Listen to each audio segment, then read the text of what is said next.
And joining us now from New York, New York, Lionel Tiger, professor of anthropology at Rutgers University and the co-author of God's Brain. Professor Tiger, it's good to have you on the program tonight. How are you?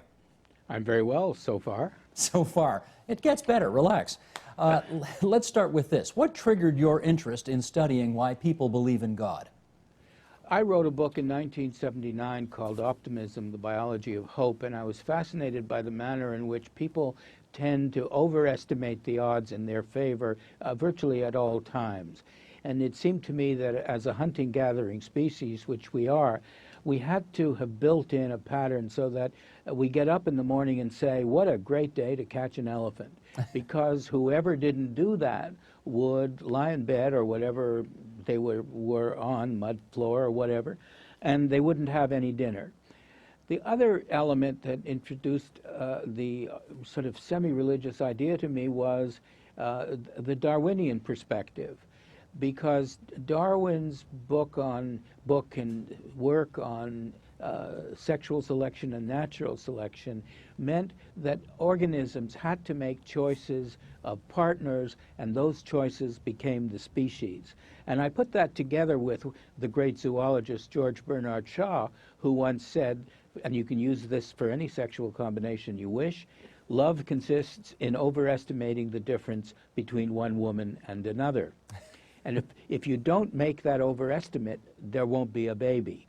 And so I sort of put all these things together, and then was very fortunate, having worked with him on other ways before, to get associated with Michael McGuire, who had been in the neuropsychiatric department. He was its chief at the UCLA Med School, who had discovered serotonin.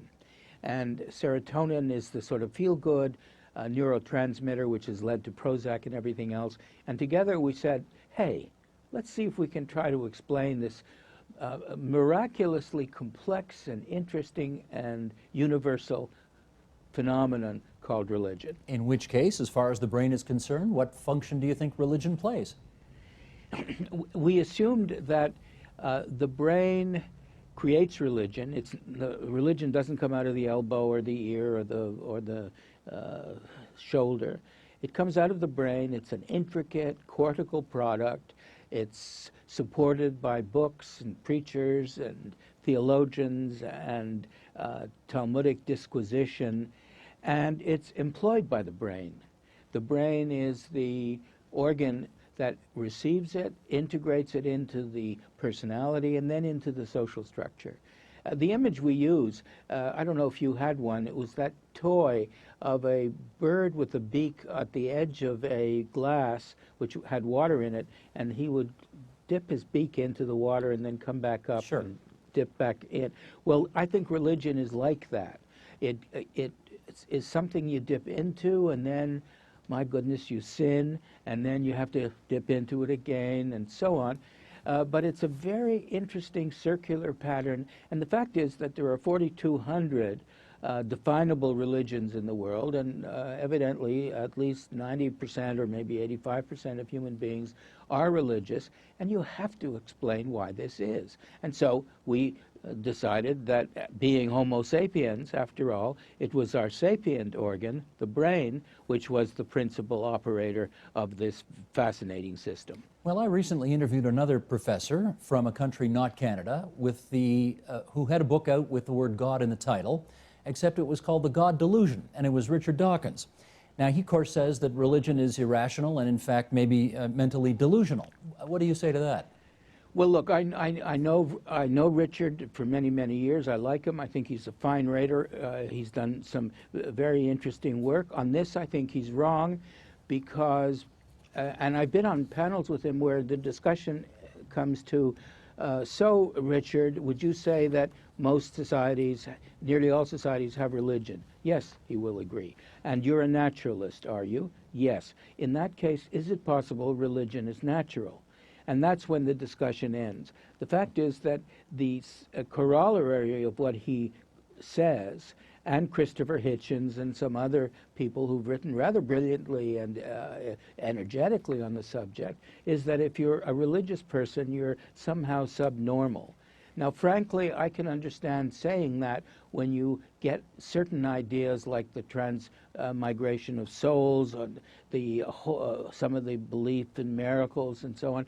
Nonetheless, it's insulting to us, to our species, to our own integrity and dignity, to say that what nearly all of us do is essentially moronic and unfortunate. No successful species can operate with 90% of its members being foolish and wrong. Well, he'd quibble with your 98%, but moving right along. 90%. 90%. He'd quibble Yes. with that. I think he says 15 to 20% of people are acknowledged atheists in North America. But that's for another program. We won't worry about that. Let me quote Michael Brooks to you, the consultant for New Scientist magazine, because we've been going through tough economic times over the last couple of years, and he has this to say about the connection between religion and a hard economy. While many institutions collapsed during the Great Depression that began in 1929, one kind did rather well. During this leanest of times, the strictest, most authoritarian churches saw a surge in attendance. This anomaly was documented in the early 1970s, but only now is science beginning to tell us why. It turns out that human beings have a natural inclination for religious belief, especially during hard times. Our brains effortlessly conjure up an imaginary world of spirits, gods, and monsters, and the more insecure we feel, the harder it is to resist the pull of this supernatural world. It seems that our minds are finely tuned to believe in gods. Why do you think this is the case, particularly in difficult economic times? Because we're group animals, and you can't live alone. No man is an island. And humans have always been intensely social, intensely convivial, depend on each other, interested in each other, gossip with each other, groom each other, just hang out together. And religion is a mechanism such that you know at least once a week you can go to a place where there are people you know and trust, people who will help you out, who will help you build your house, raise your barn, do all those things. And it's soothing. In our book, God's Brain, McGuire and I talk about two facets of this. The first is that we all suffer from what we call brain pain. You're getting a flat tire during an important appointment run that you're making. Your child is not either obedient or clever. Your arrangements with your finances are very, very poor. And even if they're not, your brain is worried. It's worried. It's worried. And that's brain pain. On the other hand, what religion does is provide what we call brain soothing. You go to a place, say Friday or Saturday or Sunday. It's often a rather elegant building, rather more elegant than where you live. And it may have beautiful music. It may have official people with wonderful costumes. And whatever the characteristics of it are, you feel at peace. And I can imagine, as happened during this last recession in this continent, that people needed some sense that there was a place they could go. You know, there's that famous statement, was it from Thomas Wolfe, who said, home is where they have to take you in? Well, religions have to take you in. And if you're a Catholic or a Muslim or a Jew or whatever, and you're in a strange town, you go to the building of your flavor, and they will take you in. So that, I think, is a relatively uncomplicated, rather sweet, convivial reason for religion. Doesn't mean you have to accept many of the strange assumptions of it, or the fact that things have happened which are otherwise inexplicable unless a god or gods were involved. Nonetheless, I think it's important to embrace intellectually, scientifically, if not emotionally, something that's been so important to our species. Well, let me pick up on this brain-soothing notion that you have just advanced here. And I think if I read your book properly, you talk about three ways in which brain-soothing takes place, either through socialization, ritual, or belief. But you say it doesn't happen without effort. So what type of effort do you need to undertake in order for it to take place? Well, you have to go to Sunday school every Sunday. That's for one thing. And secondly, you have to study something. You have a communion or a bar mitzvah, or you have some initiation which requires you to perform some act of acknowledgement that you're a member of that group. You have to attend the services as they are. You have to perform certain rituals, the sign of the cross, avoiding certain foods on certain days or certain foods in general, all of which mark you as a member of that religion. And many people wear items on their bodies, amulets, crosses, stars of David, whatever, to reveal to themselves and others who they are. And so that kind of intense identification, it seems to me, is something we can't be casual about. Now, that can become extraordinarily dangerous, as we see with the jihadist business of people who believe that the only decent way to serve one's God is for non-jihadi people or non-Muslims to be killed. And people who've tried this caper say that. It's a problem for the world now in a way that has probably not been as severe since the Crusades. Okay, on most programs we do here, I like to quote either Groucho Marx or Karl Marx, and this feels like a Karl program, so let me give you the old Karl Marx quote here, which, you know, religion is the opiate of the masses. What do you think of that one, given what you've written? I think that religion is the serotonin of the participating Homo sapiens. That is, in that sense, Marx was right. The other Marx said at the same time famously, I don't want to be a member of a club that would have me as a member. And that's what religions do. You are a member, and they all have you. And you have to be converted, or you have to go through a certain procedure, as we've discussed.